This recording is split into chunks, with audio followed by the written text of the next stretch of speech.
नहमदुहु व नुसल्लिमु अला रसूलिहिल करीम अम्मा बाद फ़अऊज़ु बिल्लाहि मिनश शैतानिर रजीम बिस्मिल्लाहिर रहमानिर रहीम रब्बी शरह ली सदरी व यस्सिर ली अमरी वहलुल उक़दतम मिन लिसानी यफ़क़हू क़ौली अला इन्ना औलिया अल्लाहि ला खौफ़ुन अलैहिम व ला हुम यहज़नून इन्नल्लाहा व मलाइकतहु युसल्लूना अलन नबी या अय्युहल्लज़ीना आमनू सल्लू अलैहि व सल्लिमू तस्लीमा। इमामुल औलिया सैयद अली हुजवेरी रहमतुल्लाह अलैह फरमाते हैं, ए मेरे मुरीद, दरूद पाक को अपना वजीफ़ा बना कि दरूद पाक के बाद जो भी दुआ खालिक़ अर्ज़ व समावात से की जाए वो कबूल फरमाता है। सैयद हुजवेर ने ये जो आयत दी है यहाँ पर फरमाया या अय्युहल्लज़ीना आमनू कू अनफुसकुम व अहली नारन, सूरह तहरीम आयत नंबर 6। क्या फरमाया अल्लाह ने? ए ईमान वालो, दर्स शुरू हो गया, बहुत चौकस हो गए। ए ईमान वालो, अपने आप को और अपनी औलाद को जहन्नुम की आग से बचाओ। यार ईमान वाले भी हो गए हैं, काफिरां नूं कहना चाहिए था। यहाँ पॉइंट और टिप्स नुक्ता समझे कि ईमान वाले भी इंशाल्लाह दोज़ख में जाएंगे, तभी तो हुजूर निकालेंगे ना, जाओगे तो कटेंगे। राइट, अल्लाह करे कि ना जाइए। बेहिसाब 3 हिस्से होने हैं हुजूर को पैगाम, एक हिस्सा बगैर हिसाब के, एक नरम हिसाब के और एक शिफात से। तो क्या फरमाया? ईमान वालों से खिताब है, ए ईमान वालों, अपने आप को और अपनी औलादों को जहन्नुम की आग से बचाओ, यानी इन्हें अदब सिखाओ। अदब अगर इनको आ गया तो ये फिर खुद ही जहन्नुम की आग से बच जाएंगे। आगे दाता साहब ने हदीस पाक दी है, अल्लाह के हबीब लबीब ने फरमाया हुस्नुल अदबी मिनल ईमानी। अल्लाह के नबी की हदीस पाक है कि अच्छा अदब ईमान का हिस्सा है। नबी पाक ने फरमाया मेरे परवरदिगार ने मुझे अदब सिखाया और बेहतरीन अदब सिखाया। अदब सीख जाओ बस। अदब क्या कि कोई आपको गाली निकाले तो आप मुस्कुरा दो, हो जाएगा यार थोड़ा सा, तो वो बंदा हफ्ता को तो सोचेगा यार या की बंदा से मैं गाल गड्डी दे हंस के देखा।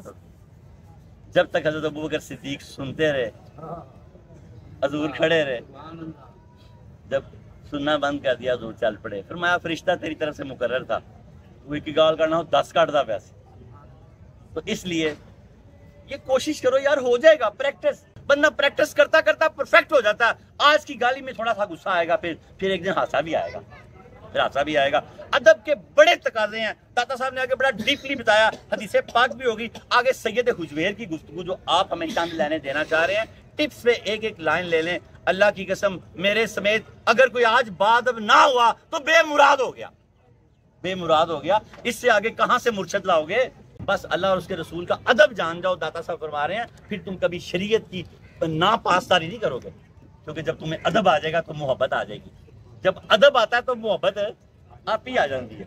तो जब मोहब्बत आ जाती है तो अतात खुद ब खुद करने को दिल करता है। आज आपको क्या समझाना चाह रहे हैं दाता साहब? दाता साहब फरमाते हैं दीन और दुनिया के तमाम उमूर की यानी काम की बेहतरी अदब से वाबस्ता है।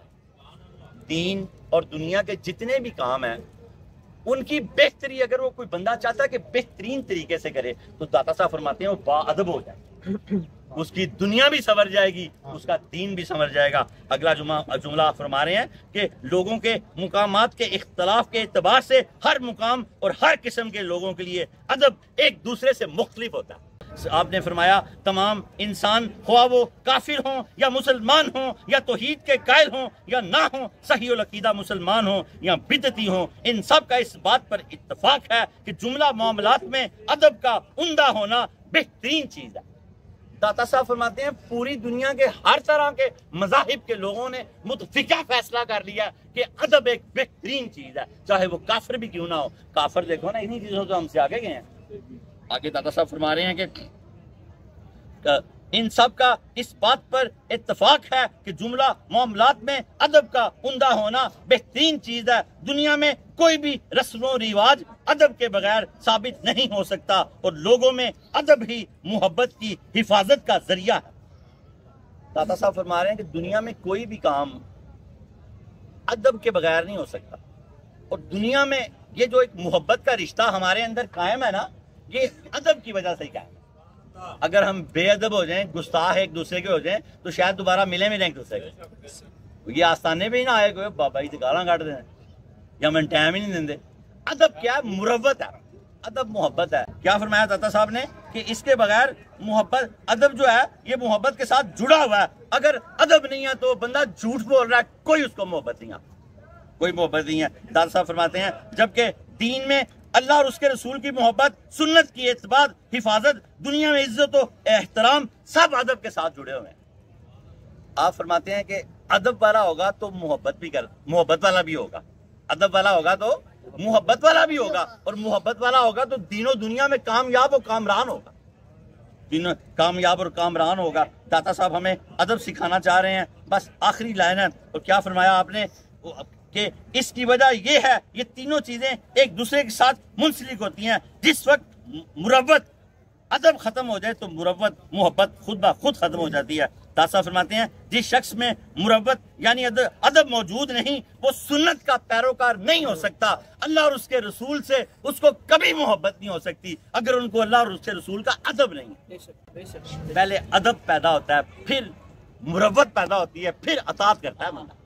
یہ تینوں چیزیں داتا صاحب فرما رہے ہیں جڑی ہوتی ہیں۔ اللہ رب العالمین ہمیں اپنے مرشد کی ہر بات کو سمجھنے کی توفیق عطا فرمائے۔ اور آپ فرماتے ہیں جس شخص میں مروت، ادب موجود نہیں، وہ سنت کا پیروکار، اللہ اور اس کے رسول سے محبت کرنے والا نہیں ہوگا، اور جو شخص سنت کی حفاظت، اللہ اور اس کے رسول کی اطاعت نہیں کرتا، وہ بے ادب ہے اور وہ بے مراد رہے گا۔ سید حجویر فرماتے ہیں جو شخص سنت کی حفاظت نہیں کرتا، اللہ اور اس کے رسول کا ادب نہیں کرتا۔ حضور کی سنت کی حفاظت کیا ہے؟ اللہ اور اس کے رسول کی محبت بے شک بے شک اور ادب۔ جو شخص سنت کی حفاظت نہیں کرے گا، اس کے ادب و احترام کا بھی کوئی خیال نہیں رکھا جائے گا۔ جو اللہ اور اس کے رسول کا بے ادب ہے تو سید حجویر فرماتے ہیں کہ وہ دنیا میں بھی ذلیل ہوگا اور آخرت میں بھی اس کے ادب کا بھی کوئی خیال نہیں رکھا جائے گا۔